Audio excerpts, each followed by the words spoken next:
किसी ने पूछा, क्रोध से कैसे बचें?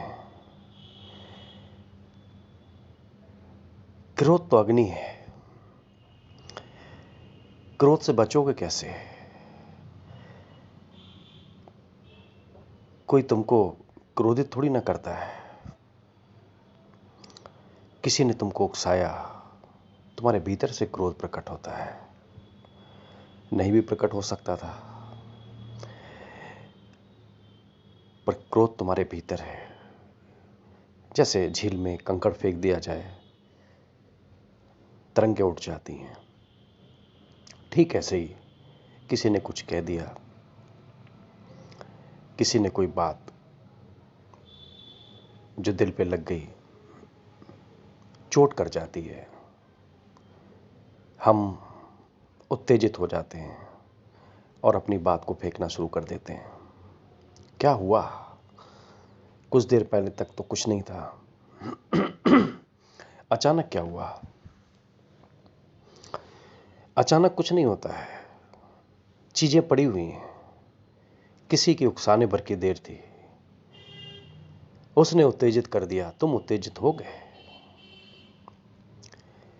चीज अंदर थी, चीज कहीं बाहर से नहीं आई। किसी ने क्रोध तुम्हारी तरफ फेंका नहीं, किसी ने तुमको बस कहा, लेकिन तुम उत्तेजित हो गए क्योंकि वो चीज तुम्हारे अंदर है। क्या करोगे? चीजें तुम्हारे अंदर हैं। किसी ने कभी कुछ कहा, तुम नहीं कह पाए। बहुत सी चीजें, बहुत से अनुभव हमारे अंदर रहते हैं जो गांठ की तरह बन जाते हैं, जैसे बर्फ के टुकड़े। है तो लिक्विड वहां पे, अंदर है तो लिक्विड। हम एक बहती हुई धारा है और कुछ भी नहीं, लेकिन वो धारा रुक गई। वहां पे हमने गांठें बना ली। वो गांठें हमारे अंदर रहती हैं। समय समय पे जब कभी कोई भी चीज इस तरह से घटती है, हमारा क्रोध, हमारा आक्रोश सामने आ जाता है। फिर हमको पता नहीं चलता है, हम कुछ का कुछ भी करते हैं। क्या कारण है?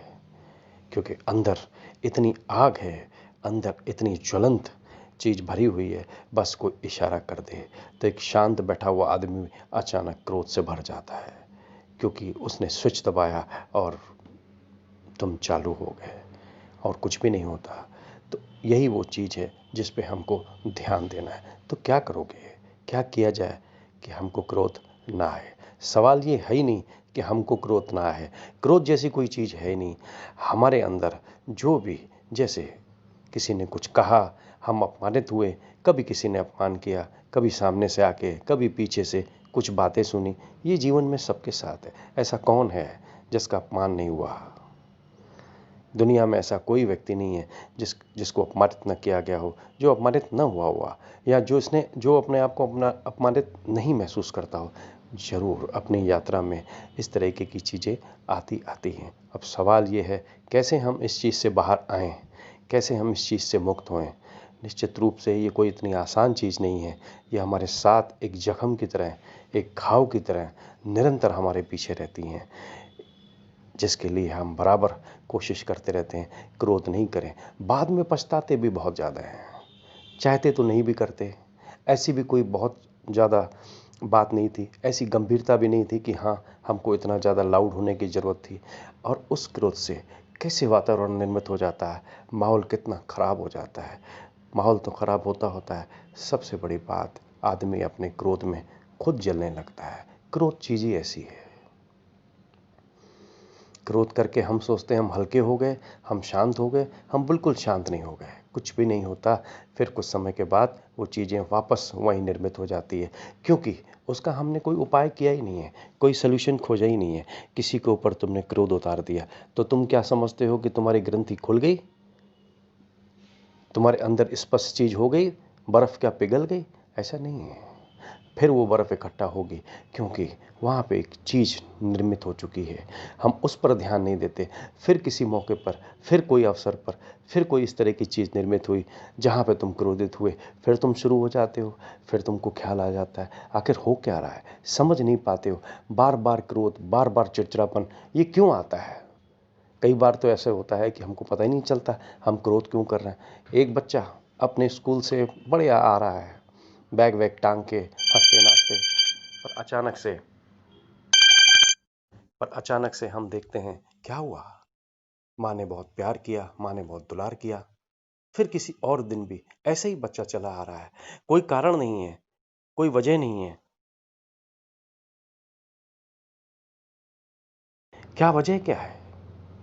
क्या हुआ? आखिर माँ ने ऐसे क्यों किया? बच्चा भी आश्चर्यचकित होता है। ऐसी तो कोई बात नहीं थी, जैसे मैं रोज आता हूँ आज भी है। आज माँ ने तो थप्पड़ जकड़ दिए। क्यों? पीछे का क्रोध, पीछे का गुस्सा, पीछे का तनाव, झगड़े घर के, पति से झगड़े, पत्नी से झगड़े, एक दूसरे के झगड़े, वो सब हमारे अंदर निरंतर बहते रहते हैं। वही हम समय पे एक्शन रिएक्शन में अपने आप को प्रकट करते रहते हैं। यही सबसे बड़ी वजह है जो हमको बहुत दूषित करती है अपने आप से। हम समझ ही नहीं पाते हैं एक्चुअली में हो क्या रहा है। बस मौके की तलाश रहती है। बस कोई कुछ जरा सा टंकार दे दे, कुछ कह दे तो हम बस इंतजार ही कर रहे हैं। इंतजार ही कर रहा है वो कि बस बोलो तो हम कुछ कहें और तुम कुछ कहो तो इसके बाद हम सुनाएं जो हमको सुनाना है। क्योंकि इतना भर गए हैं, कहाँ लेके जाएंगे? और वास्तव में लेके जाओगे भी कहाँ? किसी न किसी पे तो उतारोगे, और नहीं उतारोगे तो इतना भीतर जलोगे, इतना भीतर पकोगे, होगा क्या? अच्छे विचारों से, अच्छी बातों से तुम ऊपर से तो उन चीज़ों को ढक सकते हो, लेकिन क्या तुम समझते हो घाव के इलाज के बगैर ऊपर से एक पट्टी लगा देने से, हल्का सा मरहम लगा देने से तुम्हारा वो घाव भर जाएगा? हम वही करते हैं। हम वही विचारों की, वही सदाचार की बातों को हम ऊपर से पट्टी लगा देते हैं। होता तो कुछ नहीं है। थोड़ी देर के लिए वो राहत होती है, थोड़ी देर के लिए वो सतावना होता है, थोड़े समय के लिए वो शांति होती है। फिर वही एकदम से कोई मौका आता है, फिर वही व्यक्ति का आक्रोश उसको ही जलाता रहता है और वो जलता रहता है। फिर वो ऐसी अग्नि में रहता है। क्या तुम समझते हो क्रोधी आदमी के आसपास लोग क्यों रहते हैं? कोई भी नहीं रहना पसंद करता। वो देखता है कब ये व्यक्ति भड़क जाए, कब ये व्यक्ति क्या कर दे, कोई नहीं जानता। क्रोध उसके स्वभाव में आक्रोशित हो गया। और सवाल सिर्फ एक व्यक्ति का नहीं है कि एक व्यक्ति के अंदर इस तरह की चीज़ें चल रही हैं। ऐसे समस्त न जाने कितने लोग इस पीड़ा से, क्योंकि वो जिंदगी का एक हिस्सा है। ईगो फॉर्म इतना ज़्यादा है, कैसे किसी ने कह दिया, कैसे याद रहता है एक शब्द भी। एक शब्द अगर किसी ने कुछ बोल दिया, जिंदगी भर वो व्यक्ति शब्द पकड़ कर चलता है। ये बहुत आश्चर्य की बात है। जीवन भर उस शब्द को पकड़ कर चलता है वो। इसने मुझे ऐसे कहा था, वो भूलता नहीं है, वो छोड़ता नहीं है। सामने से कहा हो या पीछे से कहा हो, उसके कान में वो बात पहुंची या डायरेक्ट पहुंची, बस वो पकड़ के बैठता है। क्या कर रहा है व्यक्ति? देखो उसके अहंकार को। एक शब्द उसको नचा रहा है। शब्दों के भी गुलाम। एक शब्द, इतनी बड़ी गुलामी। और कितने बड़े तुम मालिक, पर कितनी बड़ी गुलामी। नचा रहा है तुमको जिंदगी भर। और याद रखो, उस एक शब्द से अनेक शब्द बनते हैं। उस एक घाव से अनेक घाव बनते हैं। उस अनेक घाव से सब कुछ तितर बितर हो जाता है। जितनी भी चीज़ें जीवन में हैं, जो भी चीज़ें जीवन में हैं, सब कुछ बिखर जाती हैं। वजह सिर्फ इतनी है कि हमारा क्रोध, हमारा आक्रोश हमको कहीं का नहीं छोड़ता। इसलिए एक बात तय है, हमको अपने जीवन में निश्चित रूप से कुछ न कुछ इस तरह से चीज़ें घटती रहती हैं जो हमें निरंतर परेशान और लगातार दुखी अवसाद में भर देती हैं। और आसपास के लोग भी बहुत तरंगित होते हैं। एक क्रोधी व्यक्ति के पास तुम बैठोगे, तुम मजबूरी में बैठोगे, तुमको अजीब सा लगेगा। तुम उसके साथ रिश्ते निभाते हो, नाते निभाते हो, और तुम देखते हो उसकी तरंगें तुम तक पहुंचती हैं। और तुम कोशिश करते हो कि कोई भी कारण ऐसा न बने ये व्यक्ति एकदम से, क्योंकि उसके अंदर एक आग है। बस तुमको जरा सा छेड़ने की ज़रूरत है। तुमने छेड़ा नहीं, आदमी क्रोध से भर गया, क्योंकि वो चाहता भी नहीं है, पर उसके अंदर वो गांठें इस तरह की तैयार हो गई। अब सवाल यही है, काम उस पर होना चाहिए, न कि ऊपर से मरहम लगा दिया जाए।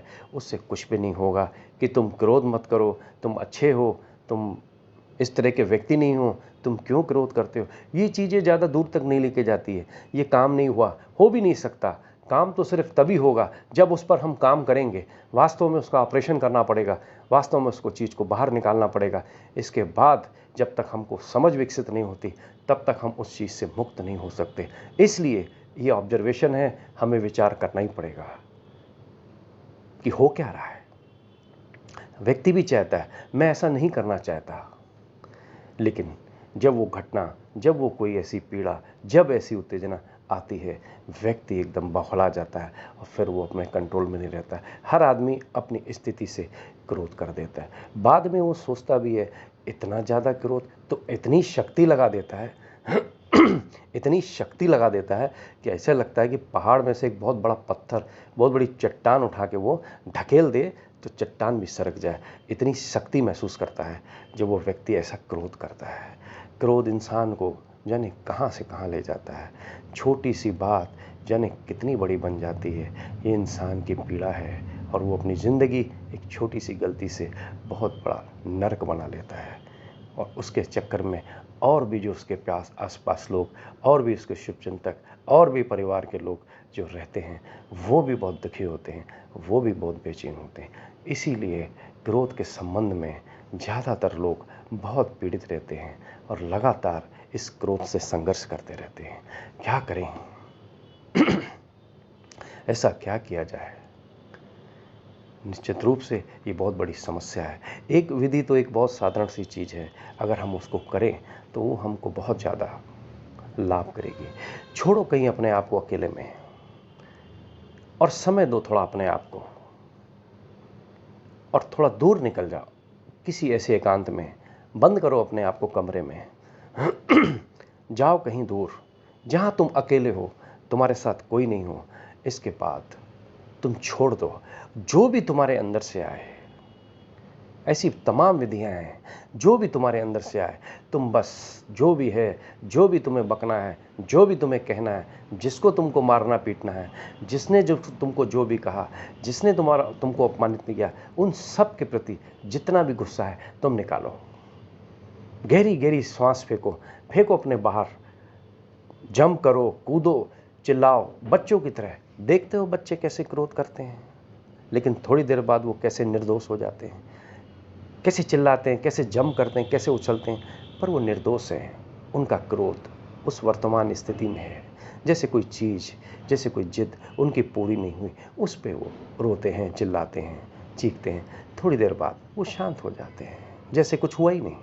पर हमारा क्रोध ऐसा है जैसे बहुत कुछ हुआ और लगातार हुआ, लगातार उसमें हम फंसे हुए हैं, निरंतर फंसे हुए हैं। उस चक्रव्यूह में हम निकल ही नहीं पा रहे। बस मौके की बात, किसी ने ईंटा मारा और लहर उठ गई। अब तो फिर जो है सो है, हम नहीं रहे। अब हमारे अंदर का पशु, हमारे अंदर का जानवर वो बाहर आ जाता है। इसीलिए मनुष्य ज़्यादा, जानवर स्वस्थ रहता है। वो अपने क्रोध को तुम देखते हो कैसे प्रकट करता है।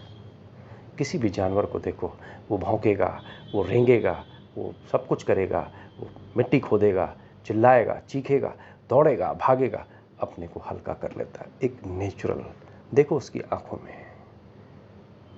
पर हम पूरा काम नहीं करते। इसलिए एकांत में अपने को समय दो, चीखो, चिल्लाओ, निकालो और जरा ध्यान से देखो तुम क्या कर रहे हो। ये साथ में बहुत ज़रूरी है। अगर तुमने ये साथ में अपने को देखा वास्तव में कि हाँ ये मैं कर रहा हूँ, तब तुम पाओगे धीरे धीरे, धीरे धीरे इन चीज़ों को समझोगे कि वास्तव में क्रोध है क्या। करते करते तुम्हारी ये ग्रंथियाँ, तुम्हारी ये गांठें धीरे धीरे खुल जाएंगी। क्योंकि फिर तुम इन क्रिया को करते करते जब संसार में चलोगे, निश्चित रूप से तुम्हारे अंदर अगर जब भी इस तरह का कोई एक्साइटमेंट होता है, फिर तुम उसको नहीं कर पाओगे, क्योंकि तुम निरंतर अभ्यास से उसको बाहर फेंक रहे हो। और बाहर फेंकने का अर्थ ये नहीं है कि फिर तुम उसको भरो, क्योंकि अगर तुमने ध्यान से देखा तो तुम्हें अपनी मूर्छा का बोध हो जाएगा कि वास्तव में हम कर क्या रहे थे।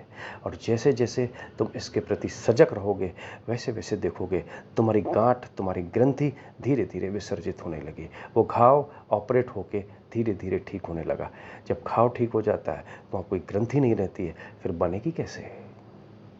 खोल दी गांठ तो तुम हो गए स्वस्थ। ये तुमको ध्यान देना पड़ेगा। फिर जो भी स्थिति परिस्थिति है, तुम जहाँ पे भी हो, जैसे भी हो, अगर ये प्रयोग निरंतर तुमने कम से कम 3-4 महीने किया, निश्चित रूप से एक बात तय है, तुम इस इतनी बड़ी पीड़ा से तुम बाहर आ जाओगे। क्योंकि अब तुमको भी महसूस होने लगेगा कि वास्तव में मैं कर क्या रहा था।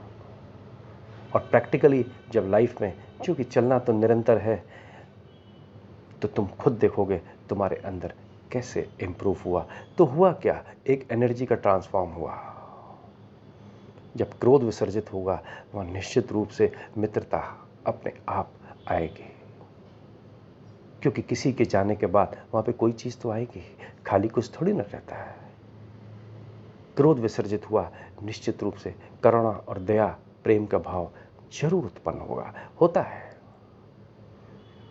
लेकिन यह अभ्यास तुम्हारा ऐसे होना चाहिए कि वास्तव में तुम इतने क्रोधित हो और इस तरह से करो जैसे बस पहाड़ उठा दिया तुमने। पूरी शक्ति के साथ तुम इसका प्रयोग कर सकते हो। अगर ऐसा नहीं कर सकते हो, चुपचाप शांत होके जब क्रोध आए चुप हो जाओ और देखो, रोको अपने आप को, भींच लो मुट्ठियां, कस लो अपने आप को। देखो, शुरू शुरू में परेशानी होगी, धीरे धीरे तुमको ये कला आ जाएगी, तुमको धीरे धीरे ये अभ्यास आ जाएगा और तुम पाओगे कि अब धीरे धीरे इन चीज़ों से हम बाहर आ गए। क्योंकि तुमको एक कला आ गई, तुमने देख लिया ये मूर्छा का काम था, सिवाय मूर्छा के यहाँ कुछ नहीं था। बेहोशी थी, बेहोशी में यह काम हो रहा था। और जहाँ होश आता है, क्या वहाँ काम होता है? दोनों तरीके की चीज़ें हैं, तुम ऐसे भी कर सकते हो, तुम वैसे भी कर सकते हो। क्रोध आए, तुम देखो, मन में पीड़ा हो, किसी को देख के मन में बहुत आक्रोशित हो रहे हो, बस देख लो ध्यान से, चुप हो जाओ, शांत, पीछे करो जरा अपने आप को, अंदर से पीछे करो, जगा लो अपने विवेक को। 1 मिनट भी, 1 सेकंड भी अगर विवेक जाग गया, तुम देखोगे तुम्हारा एक्शन रिएक्शन शांत हो गया। अब तुम ठीक, अब ना तो कोई तुम्हारे एक्शन पे रिएक्शन हो रहा है, ना तुम रिएक्शन पे कोई एक्शन दे रहे हो। फिर तुम धीरे धीरे इसको बैलेंस कर लोगे, फिर तुम पाओगे तुम्हारे लाइफ से ये महत्वपूर्ण और ख़तरनाक चीज़ बाहर हो गई और उसकी जगह निश्चित रूप से कोई दूसरी चीज़ आएगी। क्योंकि एनर्जी तो है, एनर्जी गलत चीज़ पे लग रही थी, अब एनर्जी सही चीज़ पे लगेगी, ट्रांसफॉर्म हो जाएगा तुम्हारा। यही वो चीज़ें हैं, धीरे धीरे तुम अपने आप को बदल सकते हो। फिर तुम जिस मार्ग पे भी हो, फिर जो भी चीज़ हो, फिर तुम्हारे विचार तुम्हारे विचारों के साथ लयबद्ध होंगे। क्योंकि तुमने अब होश में वो चीज़ देख ली कि क्रोध क्या है। क्योंकि क्रोध जब हम करते हैं, बेहोशी में करते हैं, मूर्छा में करते हैं, और हम नहीं करते हैं, हमारे भीतर बैठा हुआ जानवर हमसे ये काम कराता है। और चूंकि जब जानवर जाग जाता है, फिर उसको रोकना मुश्किल हो जाता है। यही निरंतर होता रहता है। तभी तो हम पछताते हैं, फिर होश में आते हैं, फिर पछताते हैं, फिर होश में आते हैं।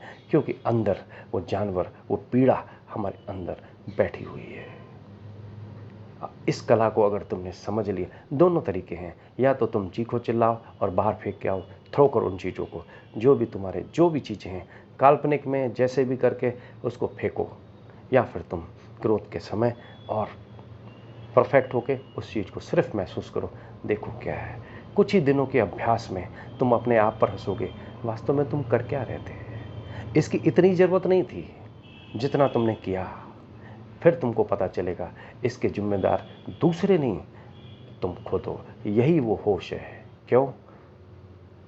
जब मूर्छा है तो पता कहाँ चलता है कि तुमने क्या किया, क्या नहीं किया।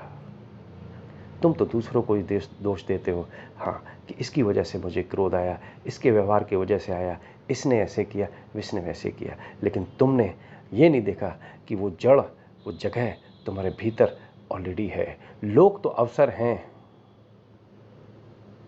कांटों को भी फूल बना लेते हैं, फूल को भी कांटे बना लेते हैं। लोगों की स्थिति क्या है, एक चट्टान पड़ी है, सीढ़ी लगा दो तो तुम पार हो जाओगे, तुमको सामने मंजिल दिखेगी। अगर तुम चट्टान पे ही रुक गए तो फिर बात ही खत्म हो गई। ये तो तुमको तय करना होता है। यही वो समझ है। जब तक वो समझ तुम्हारे अंदर भीतर प्रवेश नहीं करे, तुम्हारा रूपांतरण हो नहीं सकता। क्योंकि तुमको स्वयं जागना पड़ेगा। तुम स्वयं जब जागोगे तभी तुम ये एहसास कर पाओगे, तभी तुम ये रियलाइज़ कर पाओगे वास्तव में मैं कर क्या रहा था। और जब ये एहसास हो जाता है, ये भीतर से जब अनुभव हो जाता है, खुद को एहसास हो जाता है, तो फिर कोई क्रोध करेगा? फिर चाहकर भी नहीं कर पाओगे, क्योंकि ट्रांसफॉर्म हो गया तुम्हारा। तुमने उस चीज़ को सिर्फ खाली नहीं किया, वहाँ पे अब दुश्मनी की जगह मित्रता ने जन्म ले लिया, और ये मित्रता तुमको कहाँ से कहाँ ले जाएगी। पर नियम वही है, तुमको अपने आप को देखना पड़ेगा। अब तुम जैसे चाहो वैसे देख लो, धीरे धीरे तुम पाओगे, तुम स्वस्थ हो गए और तुम्हारी बहुत सारी ऊर्जा एक सही दिशा की तरह घूम जाएगी। और जो लोग तुमसे दूर हैं वो तुम्हारे बहुत करीब तुमको महसूस करेंगे, क्योंकि अब तुम अपने प्रति सजग हुए, सहज हुए। यही महत्वपूर्ण है। इस चीज़ को जब तक तुम नहीं करते तब तक तुम इस चीज़ से मुक्त नहीं हो जाओगे। ये बहुत बड़ी बीमारी है, ये छीण करती चली जाती है। कहते हैं ना, क्रोध की अग्नि डालो जितना घी। लोगों का काम भी क्या है, डालो जितना घी उतनी भड़केगी, और फिर आग को पता कहाँ चलता है। घी अपना काम करती है, अग्नि अपना रूप दिखा देती है। तुमको दिख जाए, अग्नि न हो तो घी किस काम का। फिर डालो जितना डालना है, फिर डालो, डाल के करोगे भी क्या? वहां कुछ है ही नहीं, सारी संभावनाएं तुमने छीण कर दी है। अब हो सकता है तो घी अब वो खाने योग्य हो जाए, काम के योग्य हो जाए तुम्हारे, जिससे तुम खाना पीना कर सकते हो। अब वो घी अब उस अग्नि के काम का ना रहा। अग्नि है ही नहीं तो तुम भड़काओगे कैसे? बस यही वो ट्रांसफॉर्म है जो तुमको अपने जीवन में लाना है। अपने आप को धीरज और पेशेंस के साथ इसको करो, निश्चिंत रहो। हर एक व्यक्ति के अंदर वो चीज़ भरी है। अपने अंदर कभी आत्मग्लानि मत लाओ कि तुम क्रोधी हो या तुम क्रोध करते हो, लोग तुमको क्रोधी समझते हैं, लोग तुम्हारे साथ व्यवहार अच्छा नहीं करते हैं। ये हर एक व्यक्ति के अंदर वो जानवर भरा हुआ है, पर प्रकट करने का तरीका सबका अलग अलग रहता है। बहुत से लोग प्रकट करते हैं, बहुत से लोग अपने अंदर पचा लेते हैं। बहुत सारी चीज़ें हैं, चाहे वो प्रकट करें चाहे वो पचाएं, बात दोनों एक ही है, क्योंकि अंदर गांठ है। उस गांठ, उस ग्रंथि पे ही तुमको काम करना पड़ेगा। और जब तक तुम उस ग्रंथि और गांठ पे काम नहीं करोगे, तुम इस चीज़ से मुक्त नहीं हो सकते हो। जब तक मुक्त ना हो तब तक चीज़ बदल के तुम्हारे पास आएगी नहीं। तुम बार बार करोगे, जाओगे भी कहाँ इस दुनिया से, जाओगे भी कहाँ इन लोगों के बीच से। यही वो लोग हैं, चाहे अपने लोग हों, चाहे पराए लोग हों, चाहे परिवार के हों, चाहे पड़ोसी हों, व्यापारी हों। प्रतिस्पर्धा है, बहुत सारी चीज़ें हैं जो हमको इस तरह की छोटी छोटी बातों को लेके बहुत तनावग्रस्त कर देती हैं। यही वो कारण है, हम बहुत बेचैन हो जाते हैं। और उस एक क्रोध की वजह से इतनी सीढ़ियाँ बन जाती हैं कि उसमें और भी सारी चीज़ें, और भी हमारे अच्छे सारे गुण वो फिर नहीं दिखते, क्योंकि लोगों को तो फिर वही चीज़ पकड़नी है, बाकी तो चीज़ें दिखती कहाँ हैं। 10 में से 7-8 चीज़ें अच्छी हैं, उनसे कोई मतलब नहीं है। ये खराब चीज़ है, इसी पे चोट करो, क्योंकि चोट में तो लोगों को मज़ा आता है। अब ये तुम समझ जाओ तो बात खत्म। बात होश की है, जरा जागे नहीं कि काम हो गया। फिर डालो तुम घी। अब आग है ही नहीं तो घी डालोगे भी तो क्या करोगे? कुछ भी नहीं मिलेगा। धीरे धीरे तुम अपने आप से जुड़ जाओगे, मित्रवत हो जाओगे, और एक सूत्र अगर तुमको ये पकड़ गया, तुम अपनी यात्रा को बहुत ऊंचाइयों पे ले जाओगे। तो उस चीज़ का तुमको ध्यान रखना है। जब तक सेल्फ रिमेंबरिंग, अपने प्रति सजग नहीं होते, सोचते नहीं, खोजते नहीं कि वास्तव में है क्या, तब तक ये मूर्छा तुम्हारी टूटेगी नहीं। और जिस दिन मूर्छा टूट गई, तुम अपने आप को धन्यभागी समझना। भले समय लग जाए, भले वक्त लग जाए, तुम निराश मत होना। ये बात तय है 100% कि तुम उस क्रोध से स्वस्थ होके मित्रवत करुणावान हो ही जाओगे। यही तो प्रभु की लीला है। जख्म है तो मरहम भी दे रखी है उसने, बस हमको खोजने की ज़रूरत है। फिर सब अपने से हो जाएगा। फिर तुम निश्चिंत रहो, सब ठीक हो जाएगा। आज इतना।